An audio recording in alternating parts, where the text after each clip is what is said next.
You know how everybody says Spirit of Vengeance couldn't have been worse than the first movie? Hello and welcome to my review of the original Ghost Rider starring Nicolas Cage, Eva Mendes, and Sam Elliott. Ghost Rider centers on a motorcycle stunt driver named Johnny Blaze, played by Nicolas Cage. He makes a deal with the devil, aka Mephistopheles, played by Peter Fonda, at a young age to save his father from cancer in exchange for his soul. However, the devil pulls a trick on Blaze and kills his father immediately after saving him. So, as such, Blaze is now, his soul belongs to the devil, and the devil turns him into his bounty hunter, aka the Ghost Rider.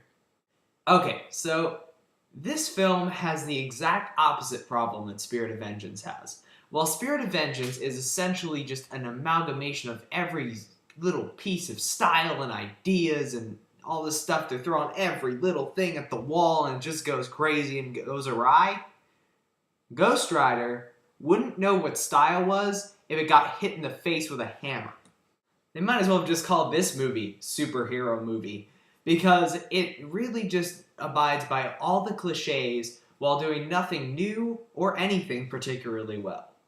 But before we bash this thing, let me just talk about the one thing that I really like about this movie, which is Nicolas Cage's performance as Johnny Blaze. I really like this character and what Nicolas Cage brings to it. I think that he just brings a good sense of kookiness to it, and just this off-kilter sense of things. You always feel like this guy's slightly not normal at any given point, and he is given some good lines in this film, especially the classic, "You're stepping on Karen."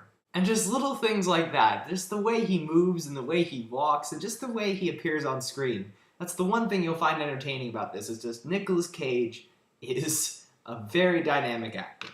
However, the film doesn't know what to do with him or any of the other elements around him, and especially the other characters. We have Sam Elliott, Eva Mendes, Wes Bentley, all giving mediocre performances here. None of their characters are particularly interesting because they're all generic. Eva Mendes just plays the typical sassy reporter who always has to get the story and is following Johnny Blaze around and has a relationship with him. Sam Elliott is just the same cowboy he plays in everything. And Wes Bentley, man, as Blackheart. What a lame villain we have in this movie. He's just this young, prissy son of the devil who spends half the movie just going, "Dad, why won't you let me have power?" Like, it's ridiculous. It's just the villain in any superhero movie should not be a whiny crybaby. It just shouldn't be.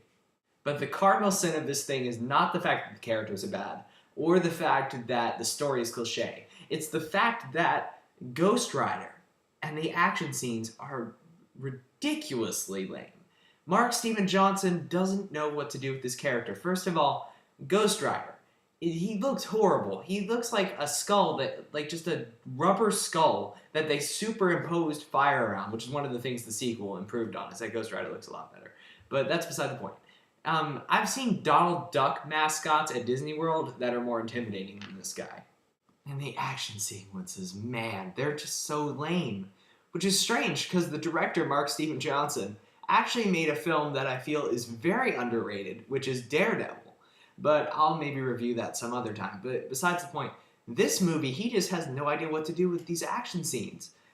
For example, there are these characters that Blackheart recruits, which are elemental guys. Like, there's the earth guy, and the water guy, and the fire guy, and there's the 70s disco band guy, whatever you want.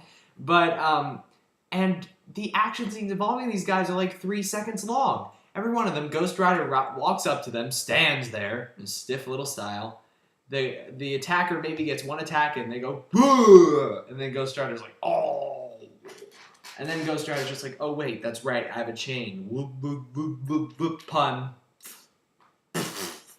And they're all dead. That's the whole fight scene for every single one. There's a fight scene involving the water guy that doesn't even make sense. This is going to be a mild spoiler. But the water guy tackles him, and Ghost Rider, whose head is made of fire, right? Fire. Just burns in the water and melts him. I don't care who's powering you. You don't light on fire in water. It just doesn't happen. I don't care if you're Jesus. It just doesn't happen. The lengths this movie goes to have lame action scenes boggles my mind. Overall, Ghost Rider is a generic C-minus level superhero film that takes what could be a pretty cool character and squanders him and dejects anything that could have been cool about him completely out and turns him into the lamest superhero that's ever been portrayed on screen. You couldn't find Meteor Man is more exciting than Ghost Rider. I'm going to give this movie 1.5 stars out of 4. It occasionally gets a good moment in, but overall, it's not worth seeing, and I'd even recommend Spirit of Vengeance slightly over it. And that was my review of Ghost Rider. I hope you enjoyed it. If you did, please subscribe to my channel, and until next time, I'm Movie Kid Mike, making sure your time is worth your money.